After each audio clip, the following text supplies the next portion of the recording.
You know, infrared photography can be done many different ways. Some photographers prefer to change the sensor in one of their cameras. It's not cheap, but it's extremely effective. You can also buy infrared filters for your lenses, also not inexpensive, but very effective as well.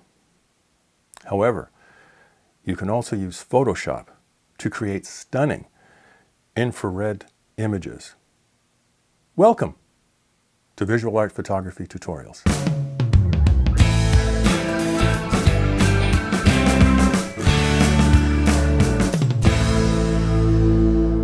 So today on Neighborhood Photographer, it's infrared photography, part 1.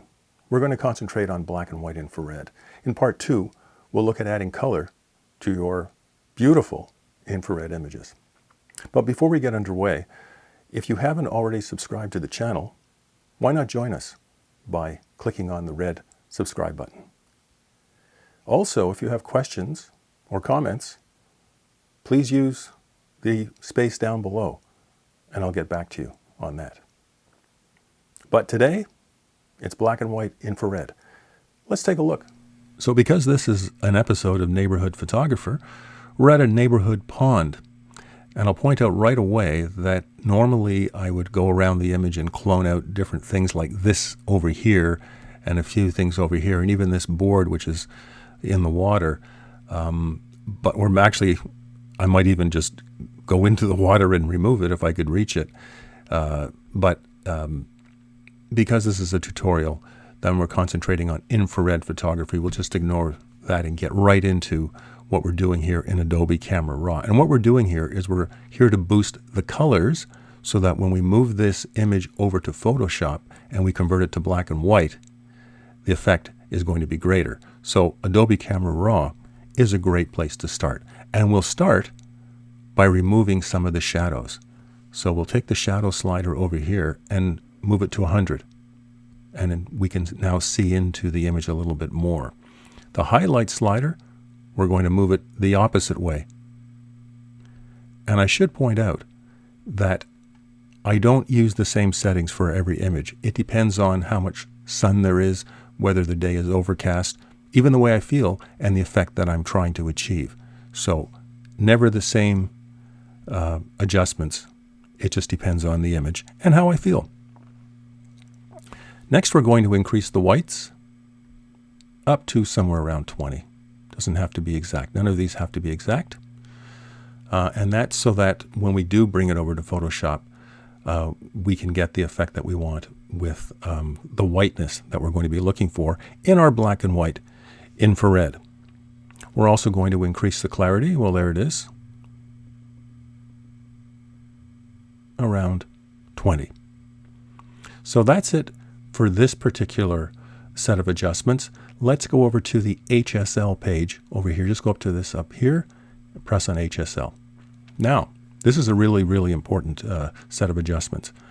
What we want to do really is increase the green and increase the blue. So we do that by moving the green slider up, and in this case, we're going to move it up to around 60. And that's going to saturate the greens. But the yellow is going to do it too. We're going to also boost that up to around 60. Okay? And as far as the blues are concerned, the sky, let's move that up to around, say, 70, maybe 75.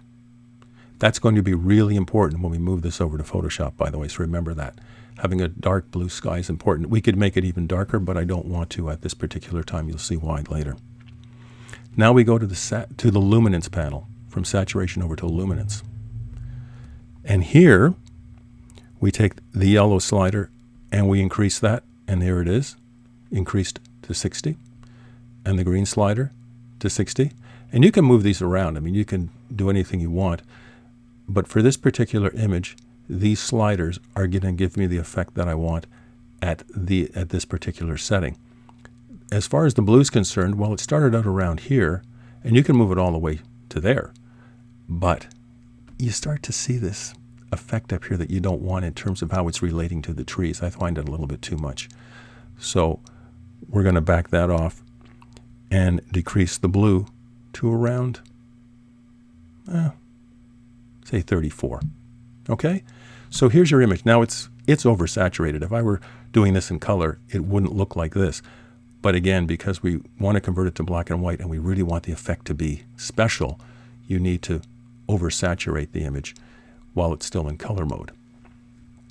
The last thing we're going to do here is go over to the sharpening panel, and we're going to mask to start with, because what we don't want to do is we don't want to sharpen the sky. So how this works is this. You press the Option key and then you click on the mask, and anything in white will be sharpened and anything black will not be sharpened. So clearly I don't want to sharpen the sky, so it is in black right now. And we'll mask up to about what? 74. That's fine. And then I'll move the sharpening up to about 100. Like that. Okay, so that sharpens that up, but the sky hasn't been touched. We are now done here in Adobe Camera Raw. We are now going to move over to Photoshop. And here it is in Photoshop. So the first thing we're going to do is we're going to make a black and white adjustment layer. We go over to the Layers panel, go down to the bottom, look for black and white. There it is. Click on it, and now you have a black and white image. Well, this is just the beginning of the fun that we're going to have, because now we're going to start to get the infrared effect that we want. And we do that by increasing the greens. That's how we start. Watch this. It goes from a rating of 40, and we're going to boost it all the way up to 300. It's starting. The yellow slider is going to be very, very powerful, and we really don't want to overdo this one, but we're going to boost it up and up and up to about 183. Maybe you can go even further. It depends on how much you are willing to blow out the grass down here and even the trees. It just depends. You know, you can take it all the way to the top. For me, that's a little bit over the top, and I prefer, again, personal taste. I'll take it around 185. All right? Now we deal with the sky, and we go to the cyan, and we're going to bring that all the way down, minus 200. Look at that. Look at the way that's relating to these trees. It's beautiful. Now the blue is just, this is like a hammer, and you can really overdo it. And I'll show you what I mean. You could bring this all the way down like that. But now you're losing the clouds that you have up there. And it's, I want a bit of that cloud, but I want it to be pretty dark too. So let's take a look. That looks pretty nice at about minus 22 on the blues. And essentially, there it is. I mean, you have just created a beautiful black and white infrared image. Now, back in the day when people were using film, infrared film, it had a certain glow to it, okay? And you can recreate that glow if you want. Now, most of the infrared imaging that I see these days is kind of like this. It's very sharp, it's very clear. But if you are the kind of photographer who kind of likes a little bit of a glow, you can do that too. And you start off by duplicating the background layer by pressing Command J. And then you do a Gaussian blur on it. So you go to up to the top, filter, blur, Gaussian blur.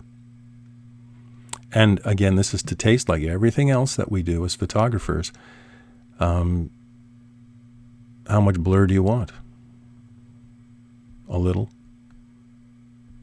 Medium amount? Or a whole lot? Well, that's clearly way too much. So I'm going to move it in around, I think 10, maybe 12. Nah, it looks like a lot, eh? As you see this weird effect up here.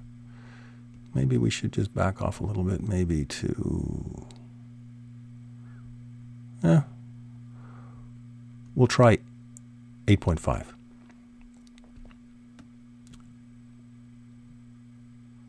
And let the filter render.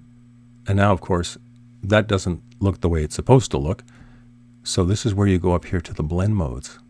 And this is where the magic happens. So you go down to multiply, hit multiply, and bang, you've got yourself a little bit of a glow on the trees. For my taste, the image is a little bit too dark now. So what I would do in this case is I would come back down here and get a levels or a curves adjustment layer. I'll use the curves this time.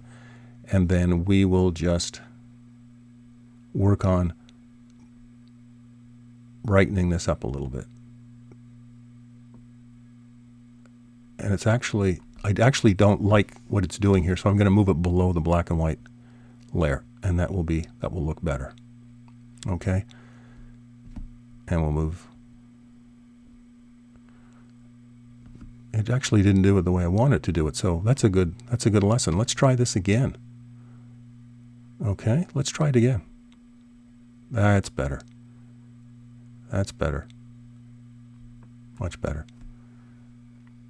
Okay, so then you have, it's very contrasty. You can cut down on the contrast if you want a little bit by moving this up a little bit. If you want to cut down on the contrast just a bit, you can do that. You can continue to brighten it up a little bit if you want. And look at that image. That is a black and white infrared image. So this has been part 1. In part 2, we're going to be looking at how to add color to an infrared image. Tints, selective color techniques, that kind of thing. But for today, black and white infrared on Neighborhood Photographer. Amazing how powerful Photoshop is in creating infrared images and how effective it is. I hope you enjoyed it. I'm Ray Scott, reminding you until next time, it's not what you see, it's how you see it. See you soon.